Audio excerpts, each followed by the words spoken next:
O caminhoneiro apontado como responsável por um acidente que causou a morte de uma pessoa hoje de manhã na Via Dutra, em São José dos Campos, vai responder por omissão de socorro e homicídio culposo, quando não há intenção de matar.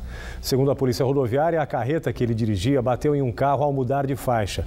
Desgovernado, o veículo atropelou um funcionário da concessionária Nova Dutra, que podava a grama do canteiro lateral da estrada. O caminhoneiro fugiu e só foi detido a 30 quilômetros de distância. O teste do bafômetro apontou uma pequena quantidade de álcool. O operário chegou a ser socorrido com vida, mas morreu ao dar entrada no hospital. O Corpo de Bombeiros procura por um turista de 27 anos que desapareceu hoje à tarde na praia de Maresias, em São Sebastião. Ele e mais um amigo se afogaram devido à forte correnteza.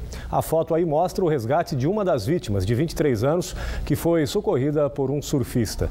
O homem que continua desaparecido é de São Paulo. O mar agitado e com pouca visibilidade dificultou o trabalho dos bombeiros hoje. Pela segunda vez em um ano, o Cruzeiro implanta um rodízio de água. A medida atinge metade da população. A medida entrou em vigor esta semana e atinge 25 bairros. O rodízio será feito todos os dias com o objetivo de reduzir o consumo para manter o nível dos reservatórios. Esta é a segunda vez que a Prefeitura de Cruzeiro implanta o sistema. No começo do ano, a TV Band Vale mostrou que o nível do Rio Batedor, principal fonte de fornecimento de água do município, estava com um nível muito baixo. Segundo a Prefeitura, o novo sistema de rodízio vai afetar o fornecimento em cerca de 50% das ligações de água da cidade. E olha que choveu bastante ontem, hein? A terça-feira começou também bastante nublada. Ao longo do dia o sol apareceu e a temperatura voltou a subir. Amanhã, segundo a previsão do tempo, deve chover na região.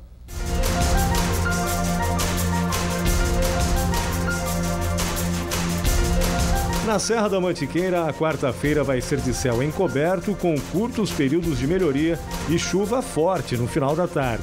Em Monteiro Lobato e São Bento do Sapucaí, mínima de 14 e máxima de 23 graus. No Vale do Paraíba, a previsão também é de predomínio das nuvens, com o sol tímido em alguns momentos e chuvas com trovoadas. Em Cunha, os termômetros oscilam entre 17 e 27 graus. Em Taubaté e Jacareí, a máxima chega a 28 graus amanhã. No litoral norte, a quarta-feira vai ser de muitas nuvens e algumas aberturas de sol. Podem ocorrer pancadas de chuva com trovoadas em Ilhabela e Ubatuba, onde a temperatura chega a 27 graus amanhã. Hoje, em São José dos Campos, o sol apareceu entre nuvens e fez 28 graus na cidade. Amanhã, a nebulosidade fica variável, com pancadas de chuva. A máxima cai para 26 graus. A quarta-feira em Campos do Jordão começa nublada, com possibilidade de chuva, mas o sol aparece à tarde. Mínima de 13 e máxima de 23 graus na estância turística. Em Caraguatatuba, o céu fica parcialmente encoberto e há previsão de pancadas de chuva nesta quarta-feira.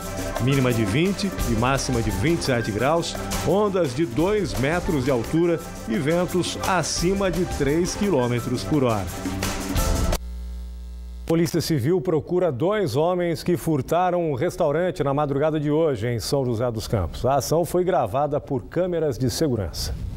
As câmeras do circuito interno do estabelecimento, que fica às margens da rodovia dos Tamoios, flagraram o momento em que 2 homens furtaram o local. As imagens mostram a dupla saindo do restaurante carregando uma sacola e outros objetos. Segundo a Polícia Civil, outras pessoas são suspeitas de participarem da ação, mas até o momento ninguém foi preso. O valor roubado também não foi revelado. A Embraer teve prejuízo de 387 milhões de reais no terceiro trimestre deste ano. A companhia afirma que a alta do dólar contribuiu para aumentar as despesas. De julho a setembro, a fábrica entregou 21 aviões comerciais e 30 executivos. No acumulado do ano, foram entregues 68 aeronaves comerciais e 75 jatos executivos. Apesar do resultado, a Embraer diz que teve alta de 62% na receita líquida do período, para 4,5 bilhões de reais. Depois de 20 dias em Roma, Dom Raimundo Damasceno Assis está de volta à Aparecida. Hoje, o cardeal arcebispo fez um balanço sobre o Sínodo da Família. Temas polêmicos foram discutidos entre os conservadores e os reformistas da Igreja Católica. Houve avanços para os casais em segunda união. mas o posicionamento contrário ao casamento homossexual foi mantido. Foram 3 semanas de reuniões com bispos do mundo inteiro e o Papa Francisco. Entre os diversos assuntos debatidos, a possível liberação da comunhão para divorciados que se casam de novo. O assunto dividiu opiniões, mesmo assim houve um avanço. O documento final do Sínodo recomendou a análise de cada caso individualmente. O Sínodo não faz referência direto à possibilidade ou não de confessar ou de comungar, mas abre uma porta, abre um espaço para esses casais que vivem essa situação. Cada caso é um caso. E as situações são muito diversas de um casal para outro casal. Certamente nunca haverá lei geral para essa situação. Haverá possibilidades de um acompanhamento, de um discernimento para cada caso, com a ajuda de um confessor, com a orientação do bispo. Isso é que deverá acontecer. Mas temos que aguardar a palavra ainda do Papa. O texto orienta ainda a incluir esses casais nas paróquias para que participem ativamente da igreja. Por outro lado, o reconhecimento de casais do mesmo sexo como família, a igreja mantém o posicionamento contrário ao casamento homossexual. O Sínodo não tratou da união homoafetiva. Tratou desta questão apenas quando fez referências a famílias que têm, digamos assim, alguma pessoa nessa situação no seu interior, no seu seio. Então, como acompanhar essas famílias? Como acompanhar também essas pessoas nessa situação? Mas o Sínodo afirmou bem claramente que não há nenhuma possibilidade de fazer comparações entre a união homoafetiva e a união de um homem e de uma mulher, como nós entendemos o casamento na igreja. A crise econômica também esteve na pauta do Sínodo da Família. Famílias hoje vivem situações difíceis em muitos lugares, do ponto de vista econômico, do ponto de vista social. Nós percebemos no nosso mundo hoje uma concentração cada vez maior de riqueza e justamente um aumento também maior da pobreza. E as famílias sofrem com isso, evidentemente. Sofrem porque, na medida em que o trabalho é frágil, entende? É inseguro, ou você perde o emprego, fica também comprometida o bem-estar da sua família. Fica comprometido a educação, a saúde dos filhos, da família de um modo geral. O Sínodo tratou isso, é claro, profundamente, entende? E recomendou, digamos, que os governos realmente estabeleçam políticas públicas em favor da família. As 3 semanas de discussão resultaram neste documento com 100 páginas, que traz 94 itens que foram aprovados por 2/3 dos padres sinodais. O material traz recomendações que serão analisadas pelo Papa Francisco.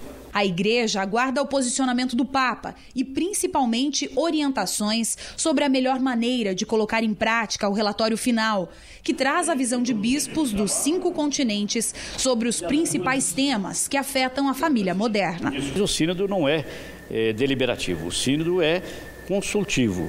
As conclusões foram apresentadas ao Papa Francisco. Agora cabe ao Papa Francisco decidir o que fazer com essas conclusões que ele recebeu por parte desse sínodo que terminou agora neste mês de outubro. Talvez ele dará ainda uma orientação sobre esses pontos, digamos assim, que exigem mais aprofundamento, que exigem um maior estudo. Nós estamos aguardando, então, a possibilidade de uma orientação do Papa também a esse respeito. No próximo bloco, você vai ver a Aparecida faz campanha contra a dengue nos cemitérios para o Dia de Finados. E também, São José e Taubaté fazem hoje clássico regional no futsal. Horário de verão, agora são 7h11. A gente volta dentro de instantes. Até já.